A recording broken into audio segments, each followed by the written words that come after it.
അസ്സലാമു അലൈക്കും വറഹ്മത്തുള്ളാഹി തആല വബറകാതുഹു. എൻ്റെ ഏറ്റവും പ്രിയപ്പെട്ട ഖുർആൻ കുടുംബത്തിലെ സഹോദരങ്ങളെ, മറ്റൊരു വഴിയിൽ സഞ്ചരിച്ചിരുന്ന എന്നെ എൻ്റെ ജോലി റിസൈൻ ചെയ്ത് ഈ ഒരു ഖുർആന്റെ പാതയിലേക്ക് എത്തിച്ചത് റബ്ബിൻ്റെ ഒരു അനുഗ്രഹം കൊണ്ടാണ്. അതുകൊണ്ട് ഞാൻ ആദ്യം തന്നെ എൻ്റെ റബ്ബിനെ ശുക്ർ ചെയ്യുന്നു. അല്ലാഹു ലക്കൽ ഹംദ് വലക്കൽ ശുക്ർ. ഈ ഒരു ഖുർആൻ ക്ലാസ്സിലേക്ക് വന്നതിന് ശേഷം എൻ്റെ ജീവിതത്തിലുണ്ടായ മാറ്റം എന്താണെന്ന് പറഞ്ഞാൽ, എനിക്ക് എൻ്റെ റബ്ബിനെ കണ്ടെത്താൻ പറ്റിയെന്നുള്ളതാണ്. എന്നെ ഏറെ ഇഷ്ടപ്പെടുന്ന, ഞാനൊന്ന് വിളിച്ച എൻ്റെ അടുത്തേക്ക് ഓടിയെത്തുന്ന റഹ്മാനും റഹീമുമായ എൻ്റെ റബ്ബിനെ കണ്ടെത്താൻ പറ്റി. പരമ്പരാഗതമായ കുറച്ച് കാഴ്ചപ്പാടുകൾ റബ്ബിനെ പറ്റി ഉണ്ടായിരുന്നത്, എന്തിനും ശിക്ഷ തരാൻ കാത്തു നിൽക്കുന്ന, എന്നെ നരകത്തിലിടാൻ കാത്തു നിൽക്കുന്ന ഒരു റബ്ബ്, അല്ലെങ്കിൽ എൻ്റെ ആവശ്യങ്ങൾക്കും വേണ്ടി മാത്രമായി ഞാൻ വിളിച്ചിരുന്ന ഒരു റബ്ബ്. ആ റബ്ബിൽ നിന്നും മാറി എൻ്റെ ആവശ്യങ്ങൾക്ക് മാത്രമല്ല, എനിക്ക് ഫ്രീ ആയിട്ട് സംസാരിക്കാൻ പറ്റുന്ന, എൻ്റെ വിഷമങ്ങൾ ഷെയർ ചെയ്യാൻ പറ്റുന്ന ഒരു റബ്ബിനെ എനിക്ക് കിട്ടി എന്നുള്ളതാണ്. പിന്നെയുള്ള ഒരു കാര്യം എന്ന് പറഞ്ഞാൽ, എനിക്ക് പോസിറ്റീവായിട്ട് ഒരുപാട് ചിന്തിക്കാൻ പറ്റുന്നുണ്ട്. ചെറിയ കാര്യങ്ങൾക്ക് പോലും നിസ്സാരമായി ടെൻഷൻ അടിച്ചുകൊണ്ടിരുന്ന എനിക്ക് ഇപ്പൊ പോസിറ്റീവായിട്ട് എല്ലാ കാര്യങ്ങളിലും പോസിറ്റീവായിട്ട് ചിന്തിക്കാൻ പറ്റി. ആ ഒരു പോസിറ്റീവ് വൈബ് എൻ്റെ മക്കൾക്കും കൂടി ഷെയർ ചെയ്യാൻ പറ്റുന്നുണ്ടെന്നുള്ളതാണ്.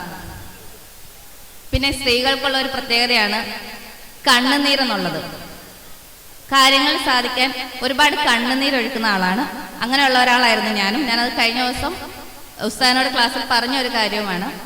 അപ്പം ആ ഒരു കണ്ണുനീര് ഒരുപാട് ഒഴിവാക്കാൻ പറ്റി എന്നുള്ളതാണ്. എൻ്റെ കണ്ണുനീര് ഞാൻ മറ്റുള്ളവരെ കാണിക്കുന്നതിൽ നിന്നും മാറി എൻ്റെ റബ്ബിൻ്റെ മുന്നിൽ മാത്രമായി ആ കണ്ണുനീര് ഞാൻ ഒരുപാട് ഒഴിവാക്കിയിട്ടുണ്ട്. പിന്നെയുള്ള ഒരു കാര്യം, ഈ ക്ലാസ്സിൽ വന്നതിന് ശേഷം ആദ്യം തന്നെ കേൾക്കുന്ന ഒരു സങ്കല്പമാണ് ഇലാഹ്. ഈ ഇലാഹ് എന്താണെന്ന് ആദ്യം ഒന്നും സത്യം പറഞ്ഞാൽ ഒന്നും മനസ്സിലാവില്ലായിരുന്നു. പക്ഷെ ഇപ്പോൾ ഈ 3 വർഷത്തിനിടയ്ക്ക് എന്താണ് ഇലാഹെന്നും ഇലാഹിനെ എങ്ങനെ ഒഴിവാക്കണമെന്നും പഠിക്കാൻ പറ്റി. അത് 100% ഞാനൊരു പെർഫെക്റ്റ് ആയി എന്നൊന്നും ഞാൻ പറയുന്നില്ല. എന്നാൽ പോലും മാക്സിമം എനിക്ക് ഇലാഹുകളെ ഒഴിവാക്കാൻ പറ്റിയിട്ടുണ്ട്.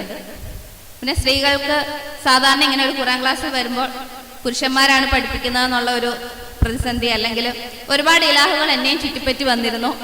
അതുപോലെ തന്നെ എനിക്കിപ്പോൾ ഒരു വയസ്സായ ഒരു മോനുണ്ട്. അപ്പം ആ ഒരു പ്രഗ്നൻസി സ്റ്റേജിലും അല്ലെങ്കിൽ ഡെലിവറിക്ക് ശേഷം 3 മാസം ആകുന്നതിന് മുന്നേ ഞാൻ വന്ന സമയത്ത് എൻ്റെ കുടുംബത്തിൽ നിന്ന് പോലും ഒരുപാട് ഇലാഹുകൾ ഉണ്ടായിട്ടുണ്ട്. അപ്പം ആ ഇലാഹുകളെല്ലാം പരമാവധി ഞാൻ ഒഴിവാക്കി. അപ്പോൾ ഞാൻ പറഞ്ഞുകൊണ്ടിരുന്ന ഒരു കാര്യം, ഇവിടെ വരുമ്പോൾ കിട്ടുന്ന ഒരു പോസിറ്റിവിറ്റി നിങ്ങൾക്ക് ഒരിക്കലും പറഞ്ഞാൽ മനസ്സിലാവില്ല എന്നാണ്. അപ്പം ആ ഒരു സമയത്ത് എൻ്റെ ഹസ്ബൻഡ് പോലും ഒരു ദിവസം എന്നോട് ചോദിച്ചിട്ടുണ്ട്, നിനക്ക് ഇന്ന് കുഞ്ഞിനെ നോക്കി വീട്ടിൽ ഇരുന്നാൽ പോരെന്ന്. അപ്പം ഈ ഒരു കണ്ണുനീരെന്ന് പറയുന്ന ഒരു സംഭവം ഞാൻ എൻ്റെ വാപ്പച്ചി, അതായത് ഇക്കാടെ വാപ്പച്ചിയുടെ അടുത്ത് പറഞ്ഞു. അപ്പോൾ എനിക്ക് ഒരു ഡെലിവറിക്ക് ശേഷം എന്നെ ഇങ്ങോട്ട് പോകാനായിട്ട് കൂടുതൽ മോട്ടിവേറ്റ് ചെയ്ത ആൾ എൻ്റെ വാപ്പച്ചിയാണ്. ഇത്രയും നേരം ഇവിടെ ഉണ്ടായിരുന്നു, വാപ്പച്ചി ഇപ്പൊ പോയി. അപ്പൊ അതൊന്നും എനിക്ക് ഷെയർ ചെയ്യണം എന്ന് തോന്നി. പിന്നെയുള്ള ഒരു കാര്യം, നമ്മുടെ അധ്യാപകരുടെ ക്ലാസ്സുകൾ, അതിന്റെ മൂല്യം ഇവിടെ ഇരിക്കുന്ന ഓരോരുത്തർക്കും നന്നായിട്ട് അറിയാം. അധ്യാപകരെ പറ്റി പ്രത്യേകിച്ച് മെൻഷൻ ചെയ്യരുതെന്നും പറഞ്ഞിട്ടുണ്ട്. എന്നാൽ പോലും വലിയ വിഷമഘട്ടത്തിലിരുന്ന ഒരു സമയത്ത് എൻ്റെ റബ്ബിനോട് ഞാൻ എനിക്കൊരു സൊല്യൂഷൻ തരണം എന്ന് ആവശ്യപ്പെട്ടിട്ട് പലപ്പോഴും രാവിലെ ആവശ്യപ്പെട്ടിട്ടാണ് ക്ലാസ്സിലേക്ക് വരുന്നത്.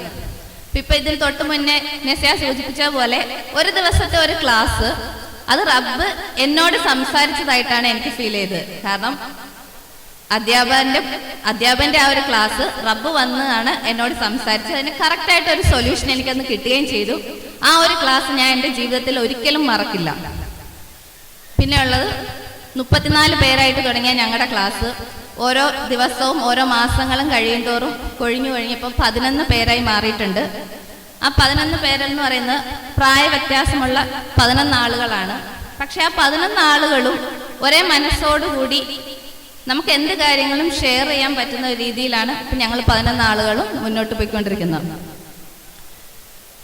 പിന്നെയുള്ളത്, സ്ത്രീകൾ കൂടുതലും നരകത്തിലാണ് എന്ന് പറയുമ്പോൾ നമ്മൾ ചെയ്യുന്ന ഓരോ പ്രവർത്തികളും, അതായത് മറ്റൊരു ഖുർആൻ ക്ലാസ്സിൽ നിന്നും ഈ ഒരു ഡിവൈനെ വ്യത്യസ്തമാക്കുന്നതായിട്ട് എനിക്ക് തോന്നിയത്, കൂടുതൽ ദിക്റുകളും ദുആകളും ഖുർആൻ ഹിഫ്ളും ഒക്കെയാണ് മറ്റു ഖുർആൻ ക്ലാസ്സിൽ പകർന്നു നൽകുന്നതെങ്കിൽ നമ്മുടെ ഓരോ പ്രവർത്തികളും എൻ്റെ ജീവിതത്തിൽ ഉണ്ടാകുന്ന ഞാൻ ചെയ്യുന്ന ഓരോ പ്രവർത്തികളും ഇബാദത്താക്കി മാറ്റി അതിൽ നിന്നും എനിക്ക് പ്രതിഫലം കിട്ടും എന്നുള്ള ഒരു ഉറപ്പ് എനിക്ക് ഇവിടെ നിന്നും കിട്ടിയെന്നുള്ളതാണ്.